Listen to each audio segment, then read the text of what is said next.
Myanmar Brain Channel နဲ့နေကြိုးဆိုပါရခင်ဗျာကျွန်တော်တို့ကနေ့စဉ်အခုလိုစိတ်ဝင်စားစရာအကြောင်းအရာတွေကိုတင်ဆက်ပေးနေတာဖြစ်လို့လေနေ့စဉ်ကျွန်တော်တို့ channel ကိုလာရောက်နားဆင်ဖို့ဖိတ်ခေါ်ပါရနော်ဒီနေ့ဆွေးနွေးမယ့်အကြောင်းအရာလေးမစခင်ပါလေ Myanmar Brain Channel ကို subscribe လုပ်ထားဖို့မမေ့ကြနဲ့အောင်နော်ကဲဒီနေ့ကျွန်တော်တို့တူစမ်းစစ်ကြည့်ကြမှာကတော့တော်တော်လေးစိတ်ဝင်စားဖို့ကောင်းတဲ့အကြောင်းအရာတစ်ခုပါအိမ်တောင်တက်နဲ့30လောက်ကြာခဲ့တဲ့ဆွန်တွေပေါ့သူတို့ဆက်ဆံရေးအတွေ့အကြုံတွေကနေသူတို့ကိုယ်တိုင်ထုတ်နှုတ်ထားတဲ့သင်ခန်းစာတွေအကြောင်းပြောကြမှာအဲ့ဒါကဘယ်လိုလဲဆိုတော့လေသူဒေသနာစာတန်တို့ဘာလို့မဟုတ်ဘူးတကယ်လက်တွေ့ဘွားသူတို့နှပေါင်းများစွာတူချက်တန်းကြတာကနေရလာတယ်ဟိုလေထိုးထွင်းသိမြင်မှု6ခုပေါ့ဟုတ်ကဲ့စိတ်ဝင်စားစရာကောင်းတာကတမကြောင်တိုင်းပဲမထားပဲကိုသင်ခန်းစာ3ခုစီတီးခြားပြင်ဆင်ခဲ့ကြတယ်ဆိုတာပဲနော်ဟုတ်တယ်ဆိုတော့ဒီဆွေးနွေးမှုမှာကျွန်တော်တို့ကဒီဆုံတွေMel နဲ့ Chris ပေါ့သူတို့ရဲ့အတွေ့အကြုံတွေကိုအခြေခံပြီးတော့ရေရှည်တည်တဲ့ဆက်ဆံရေးအတွက်အရေးကြီးတဲ့အချက်တွေကဘာတွေဖြစ်မလဲအဲ့ဒါကိုသူတို့မျှဝေထားတာတွေကနေတဆင့်နားလည်အောင်စူးစမ်းကြည့်ကြမှာပါကဲစလိုက်ကြအောင်လားပထမဆုံးသင်ခန်းစာက Mel စီကလာတာပါသူမိဘတဲ့စီကရခဲ့တဲ့အတွေ့အခေါ်လေးတစ်ခုကိုသူ့အတွေ့အကြုံနဲ့ပေါင်းပြီးလေထဲကိုဝင်လိုက်ပါတယ် get in the boat ပေါ့လေထဲဝင်လိုက်ပါဟုတ်တယ်ဒါကဘာကိုဆိုလိုတယ်လဲဆိုတော့ဆက်ဆံရေးတစ်ခုမှာအခြေအနေကောင်းနေခြင်းရော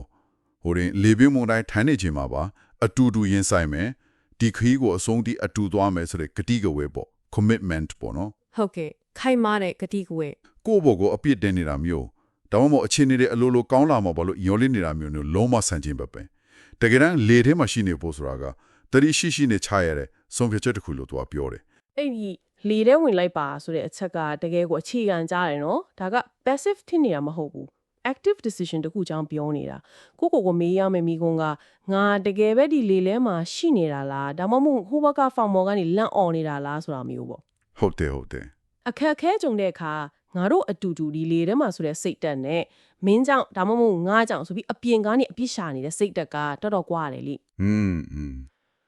ေခရစ်ကအစားပိုင်းမှာဘာကြောင့်ဒီဆက်ဆံရေးတွေဝင်ခဲ့သလဲပြင်တွေးဖို့အကြံပေးခဲ့ပေမဲ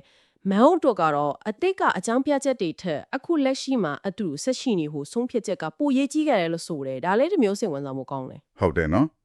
်အတိတ်ကိုပြန်ကြည့်တာထက်ပြစုပန်မှာခိုင်မာတဲ့ဆုံးဖြတ်ချက်ရှိဖို့ပိုရေးကြီးတယ်ဆိုတဲ့သဘောပေါ့နော်ဒါမဲ့အဲ့လိုဆုံးဖြတ်ချက်ချဖို့ဆိုတာကတော့လွယ်ပါမလားအထူးသဖြင့်အခက်အခဲတွေအများများလာတဲ့ခါမျိုးမှာလေမလွယ်ဘူးပေါ့အဲ့ဒါကြောင့်မလို့ဒါကိုသင်ခန်းစာရေးတစ်ခုအနေနဲ့တီးတန့်ထုတ်ပြထားတာလေဒါကတခါချပြီးသွားတဲ့ဆုံးဖြတ်ချက်မျိုးမဟုတ်ဘူးအခက်ခဲကြုံတိုင်းကိုပြန်တတိပဲပြန်မိကတိကဝတ်ပြုနေရတဲ့လုပ်ငန်းစဉ်တစ်ခုလိုဖြစ်နေတာ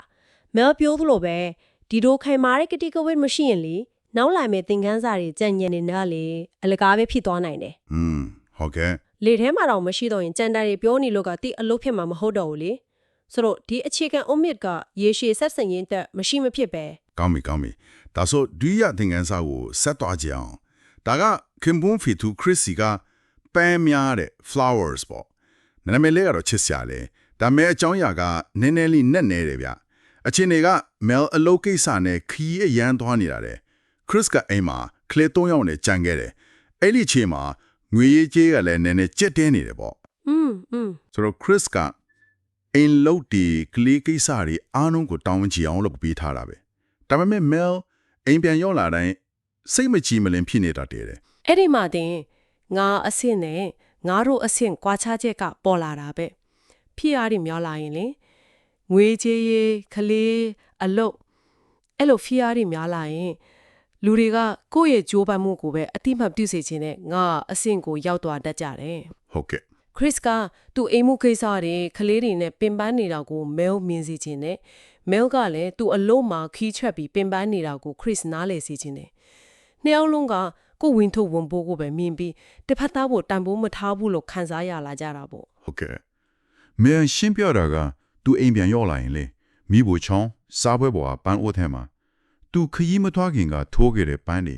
ညှိုးချုံနေတာကိုမြင်သူ့ကိုဘယ်သူမှသတိမိတာကိုသူရှိနေခြင်းမရှိနေခြင်းကအရေးမပါဘူးလို့ခံစားရစေတဲ့ခရစ်ကအိမ်တန်းရှင်းရေးအဝတ်လျှော်ချက်ပြုတ်အကုန်လုပ်ပေးထားပေမဲ့ဒီပန်းလေးကိုအစ်စ်လဲပေးတာဒါမှမဟုတ်ဝဲပေးတာမျိုးလေးမလုပ်မိတာကငါမင်းကိုတတိယနေတယ်မင်းပြန်လာတော့ဆော့မြော်နေတယ်ဆိုတဲ့သတင်းစကားလေးပျောက်ဆုံးသွားစေတာပေါ့ခရစ်ကတော့ဒါကတော်တော်အောင်ဝစရာဖြစ်ခဲ့တယ် သူတီလုံးအပင်မခံလုပ်ပေးနေတာတောင်း mail တကယ်တံပိုးထားတဲ့အရာကို तू မမြင်မိခဲ့ဘူးဆိုပြီးတော့လေ တကယ်တော့ပန်းဆိုတာကပုံဆောင်သဘောပါပဲတကယ်အဒီဘေကထက်တွင်းစဉ်းစားမှုပေါ့ consideration လေတာဝန်ဝတ္တရားတွေကိုကြည့်ပုံအောင်လုပ်ထားတဲ့တဆင့်တက်ပြီးကိုလက်တွဲဖော်ရဲ့စိတ်ခံစားချက်သူတို့တော့ဘာကအရေးကြီးတယ်လဲဆိုတာကိုတကယ်စိတ်ဝင်စားသိဖို့ကြိုးစားတာမျိုး ဟုတ်ကဲ့ ဒါကဟိုအချစ်ဘာသာစကား love languages ဆိုတဲ့သဘောတရားနဲ့လည်းဆက်ဆက်နေတယ်လေတယောက်ကအကူအညီပေးတာကိုတန်ဖိုးထားချိန်မှာနောက်တစ်ယောက်ကဒီလိုသေးငယ်တဲ့အတိအမှဖြူမှုလေးတွေကိုတန်ဖိုးထားနိုင်တယ်မှန်ပါတယ် အရေးကြီးတာက Mel ကိုယ်တိုင်လည်းအဲ့ဒီအချိန်က Chris ရဲ့ပင်ပန်းမှုကိုတစ်ထက်မစင်စားမိခဲ့ဘူးလို့ဝန်ခံခဲ့တာပဲဒါကြောင့်တစ်ဖက်ကကိုယ့်ကိုထည့်စဉ်းစားစေချင်တယ်လို့ကိုကလည်းတစ်ဖက်သားကိုထည့်စဉ်းစားဖို့လိုအပ်ကြောင်းဒီသင်ခန်းစာကပြနေတာပေါ့ ဆိုတော့ကိုယ့်အတွက်အရေးကြီးတာကိုဖွင့်ပြဖို့ရောတစ်ဖက်လိုအတွက်အရေးကြီးတာကိုနားထောင်ဖို့တတိထားမိဖို့စူးစမ်းဖို့ရောလိုတယ်ပေါ့နော် ဟုတ်တယ်ဟုတ်တယ် ဒါကတတိယသင်ခန်းစာတယ်လည်းနည်းနည်းဆက်ဆက်လေးတယ်လို့ပဲ Mel C ကသင်ခန်းစာလူကိုချစ်ပါဖြစ်နိုင်ခြေကိုမဟုတ်တဲ့ love the person not the potential ပေါ့ဒါကလက်ခံခြင်း acceptance အကြောင်းပြောတာထင်တယ် ဟုတ်တယ်ဟုတ်တယ် Mel ပြောတာကကိုလက်တွဲပေါ်ကိုသူ့ဖြစ်နေတဲ့အတိုင်းသူ့ရဲ့အားနည်းချက်တွေချိုးယွင်းချက်တွေအပါဝင်လက်ခံဖို့စ조사ရမယ်ဆိုတာပဲ သူတို့ကိုဖြစ်စေခြင်းတဲ့ပုံစံဖြစ်အောင်ပြောင်းလဲဖို့ဖိအားမပေးဖို့သူသာဒီလိုလေးပြောင်းလိုက်ရင်ထိကောင်းမှာပဲဆိုတဲ့စိတ်ကူးရင်ဖြစ်နိုင်ခြေကိုချစ်နေတာမျိုးမဖြစ်ဖို့တတိပေးထားတယ်သူဥပမာပေးတာကအစပိုင်းမှာ Chris ဘောချအောင်သူငါမြချိနဲ့ငါဖန်တာလုပ်ဖို့ရလို့လင်ပြောခဲ့တာမျိုးပေါ့ကိုဖုံးကွယ်ခဲ့တာ အော်ဒီခြားနာချက်ကိုသိဖို့လိုတယ် Mel ပြောတဲ့ Chris ရဲ့လက်ခံမှုကသူ့ကိုပိုကောင်းအောင်စ조사ခြင်းစိတ်ဖြစ်စီတယ်ဆိုတဲ့အချက်ကစိတ်ဝင်စားစရာပဲဒါကစိတ်ပညာမှာပြောလို့ရှိတဲ့အချက်နဲ့ကိုက်ညီတယ်လူတွေကဝေဖန်ခံရအပြစ်တင်ခံရတယ်လို့ခံစားရရင်ခုခံကာကွယ်ဖို့ပဲစ조사တတ်ကြတယ်တကယ်တမ်းလက်ခံတယ်နားလဲတယ်လို့ခံစားရတဲ့အခါမှာဒါပြောလဲဖို့စိတ်အားထက်သန်မှုပိုရှိလာတတ်တယ်ဒါကချွင်းချက်မရှိချစ်ချင်း unconditional love နဲ့ချွင်းချက်မရှိတီးချန်ခြင်း unconditional tolerance ကြားကကွာခြားချက်ပဲလीတရားရောက်ရဲ့အပြုမှုကကိုအမြဲတမ်းနာကျင်စေနေတယ်ဒါကိုလက်ခံဖို့မဟုတ်ဘူး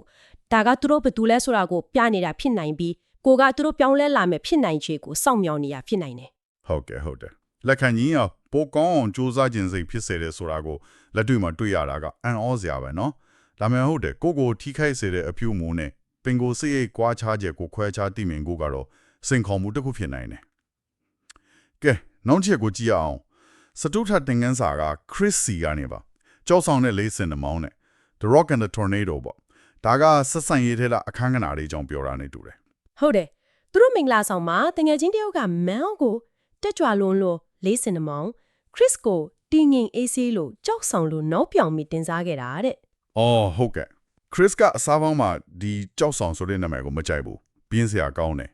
တိတ်အရေးမပါသလိုခန်းစားခဲ့ရတယ်တဲ့ကိုတီငိမ်မှုအားကိုးထိုင်မှုမိသားစုကိုရှာဖွေကျွေးမွေးသူဆိုတဲ့အဓိပ္ပာယ်နဲ့သူကလက်ခံလိုက်တယ်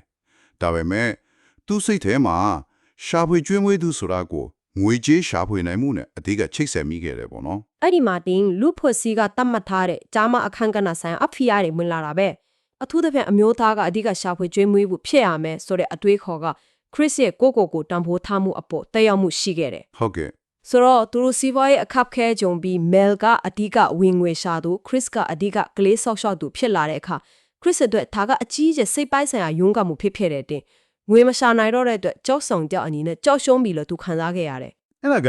တော်တော်များများဂျုံတွေ့နိုင်တဲ့အခြေအနေပဲနော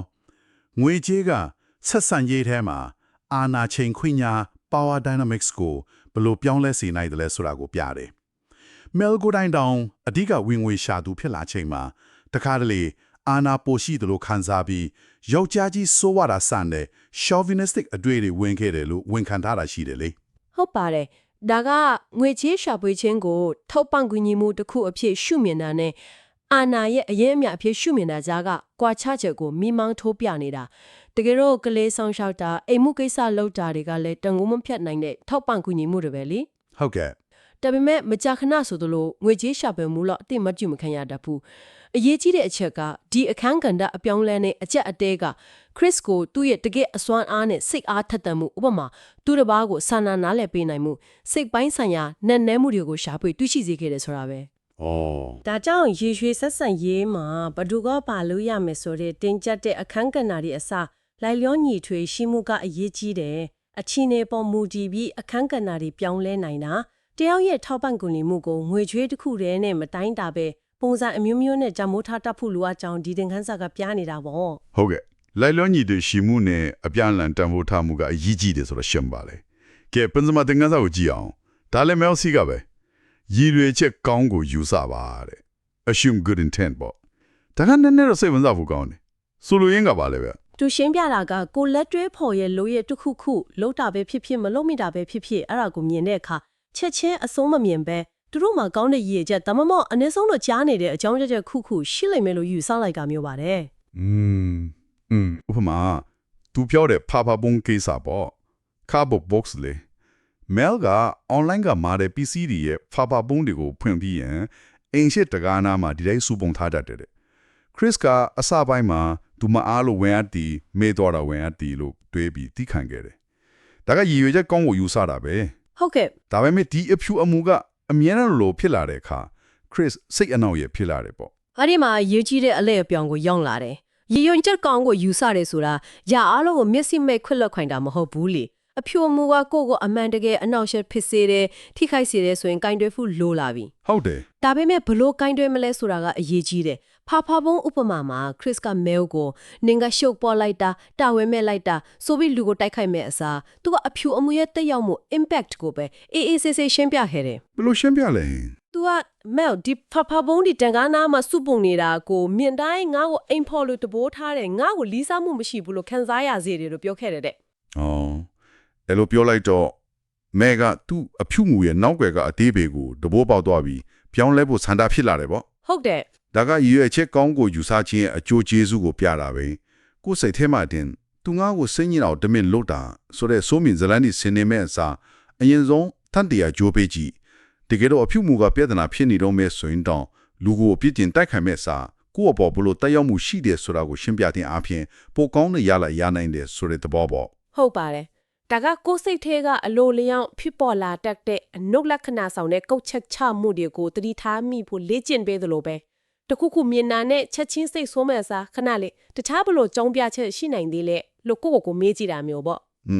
့နာဂန်ဆက်စရေးမှာကောင်းမွန်တဲ့စိတ်ရင်းစေတနာ goodwill ကိုထိန်းသိမ်းဖို့အထောက်အကူပြုတယ်တစ်ချိန်တည်းမှာပဲကိုယ့်ရဲ့ခံစားချက်နဲ့လိုအပ်ချက်တွေကိုလည်းကျမ်းမာတဲ့နီလန်းနဲ့အပြုမှုရဲ့တက်ရောက်မှုကိုပြောပြခြင်းအားဖြင့်ပေါ့ဖွင့်ဟာပြောဆိုဖို့လမ်းဖွင့်ပေးတယ်ကောင်းလိုက်တဲ့ဟန်ချက်ညီမမယ်ဗျာကဲနောက်ဆုံးသင်ခန်းစာနံပါတ်6ဒါက Chris ကလာတာချပြီးအရင်ရိုးချင်းတလို့ချင်းအပ်ပေမဲ့တကယ်တမ်းမှာအစွမ်းထပ်ပုံရတယ်မျက်လုံးချင်းစုံချင်းတယ်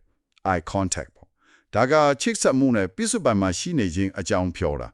ာဟုတ်တယ်သူတို့ရဲ့အခြေအနေကအဲ့ဒီအခြေမှာလေနေစဉ်ဘဝရဲ့လုပ်ငန်းဆောင်တာတွေ logistics ကေပေါ့ဥမာခလီးပစုသွားကြုံမလဲညစာဘာစားမလဲစားတာဒီမှာ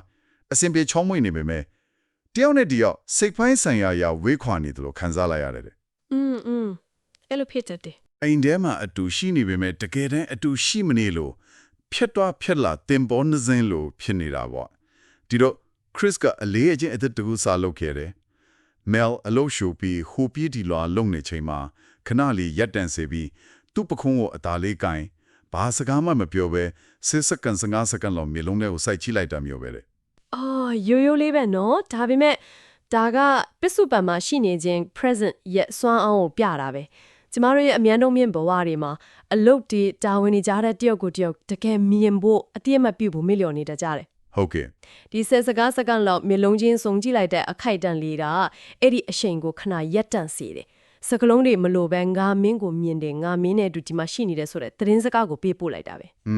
Chris ကဒါကို I am ပြန်ဖြစ်တင်းချင်းလို့သုံးလုံးပြန်အရန်လာတယ်ကလေးလေးတယောက်ကစားကွင်းမှာစော့နေရကနေခဏလေးမိဘစီပြေးလာပြီးဖက်လိုက်တယ်လို့မျိုးစိတ်ပိုင်းဆိုင်ရာခွန်အားပြန်ယူတာနဲ့တူတယ်တဲ့ဟာကောင်းလိုက်တဲ့ဥပမာဗျာအဲ့ဒီလောက်ရိုးရှင်းတဲ့လုံးရက်လေးကတခြားလက်ဆောင်ပေးတာကုညီတာတွေထက်တောင်ပို့ပြီးချစ်ဆက်မှုပေးနိုင်တယ်ဆိုတာအံ့ဩစရာပဲနော်ဟုတ်တယ်စကားတွေအများကြီးပြောနေစရာမလိုပဲနှဆိုင်တဲ့ယဉ်နေမှု intimacy ကိုခဏလေးအတွင်းဖန်တီးနိုင်ပုံပဲတကယ်တော့အဲ့ဒီအခိုက်အတန့်မှာဘာမှမလိုဘူးလေအာယုံစိတ်မှုအပြေကွာပဲလိုအပ်တယ်ဒါကအလွတ်များလုံးလို့တရုတ်နဲ့တရုတ်အဆက်ပြက်နေတယ်လို့ခံစားလာရတဲ့စုံတွဲတွေအတွက်အရန်တန်မိုးရှိတဲ့နီလိုင်းတစ်ခုဖြစ်နိုင်တယ်ရည်ရွယ်ချက်ရှိရှိနဲ့ဖန်တီးယူရတဲ့ချိတ်ဆက်မှု intentional connection ပေါ့ တကယ်ကိုမတ်သားစရာသင်ခန်းစာတွေကြီးပါပဲဒီနေ့ကျွန်တော်တို့ဆွေးနွေးခဲ့တဲ့ Mel နဲ့ Crystal ရဲ့နှစ်30အိမ်တောင်ရေးကသင်ခန်းစာ6ခုကိုကျင်းချူကြည့်ရရင်လေတီမြဲတဲ့ဆက်ဆံရေးဆိုတာအလိုလိုဖြစ်လာတာမဟုတ်ဘူးတတိရှိရှိကြိုးပမ်းမှုလိုအပ်တယ် ဟုတ်ကဲ့ ခိုင်မာတဲ့ကတိကဝတ်လေတဲ့ဝင်ချင်းတောင်းဝင်ချင်းုံတတ်တမဟုတ်တဲ့နန်းဆိုင်တဲ့ထေဝင်းစင်စားမှုပန်းများတစ်ဖက်သားကိုသူဖြစ်နေတဲ့အတိုင်းလက်ခံနိုင်စွာလူကိုချစ်ချင်းပြစ်နိုင်ခြင်းကိုမဟုတ်အခြေအနေအရတောင်းလဲလာတဲ့အခန်းကဏ္ဍတွေကိုလိုက်လျောညီထွေစွာလက်ခံနိုင်မှုကြောက်ဆောင်တဲ့လေစင်နှမောင်းအစိုးမြင့်စစ်အစားယုံကြည်မှုကိုအခြေခံတဲ့ကောင်းမွန်တဲ့ရည်ရွယ်ချက်ကိုယူဆတတ်ခြင်း assume good intent နဲ့နေ့စဉ်ဘဝရဲ့အရှုထွေးတဲ့ကြားကရည်ရွယ်ချက်ရှိရှိဖန်တီးယူရတဲ့ချိစက်မှုမျက်လုံးချင်းစုံခြင်းအဲ့ဒါတွေအားလုံးပေါင်းစုပြီးတိဆောက်ရတာပါပဲနော် ဟုတ်ပါတယ်နောက်ဆုံးငိမ့်နဲ့စဉ်းစားစရာလေးတစ်ခုထားသေးခြင်းပါတယ်ဆက်ဆံရေးဆိုတာတည်ငြိမ်နေတဲ့အရာတစ်ခုမဟုတ်ပါဘူးအပင်တပင်လိုမဲရှင်းတန်းတယ်ပြောင်းလဲလေဂေရုဆိုင်မှုလိုအပ်တယ်ဒီနေ့ကြားခဲ့ရတဲ့သင်ခန်းစာတွေကကို့ဘဝနဲ့ဘယ်လိုဆက်ဆက်နေလဲဒီအထက်ကအကြံဉာဏ်တစ်ခုခုကိုယူပြီးတော့လီကိုတန်ဘူးထားတဲ့ဆက်ဆံရေးတစ်ခုကိုပိုကောင်းမွန်လာအောင်ဒီနေ့ဘယ်လိုတင်းရဲတဲ့ယူရချက်ရှိရှိချိတ်ဆက်မှုဒါမှမဟုတ်ထက်သွင်းစဉ်းစားမှုလေးတစ်ခုလှုပ်ဆောင်ကြည့်နိုင်မလဲဆိုတာလေးစဉ်းစားကြည့်ဖို့တိုက်တွန်းခြင်းပါတယ်ကောင်းလိုက်တာဗျာကဲ Burma Brain Channel ကိုအချိန်ပေးပြီးနားဆင်ခဲ့ကြတဲ့အတွက်ကျေးဇူးအများကြီးတင်ပါတယ်ခင်ဗျာအခုတင်ဆက်ပေးခဲ့ဆွေးနွေးမှုလေးကိုကြိုက်နေတဲ့ဆိုရင် like လေးပေးခွာဖို့မမေ့ပါနဲ့အောင်ပြီးလို့ဒီအကြောင်းအရာနဲ့ပတ်သက်ပြီးဘလို့ထင်မြင်ယူဆလဲကိုယ့်ရဲ့အတွေ့အကြုံတွေနဲ့ဘလို့တူညီကွဲပြားလဲဆိုတာတွေကိုလည်း comment မှာလွတ်လပ်စွာဝင်ရောက်ဆွေးနွေးဝေမျှပေးခဲ့ပါအောင်လို့နေ့စဉ်ကျွန်တော်တို့တင်ဆက်နေတဲ့စိတ်ဝင်စားစရာအကြောင်းအရာတွေကိုလာရောက်နားဆင်ဖို့လည်းထပ်မံဖိတ်ခေါ်ပါတယ်ခင်ဗျာ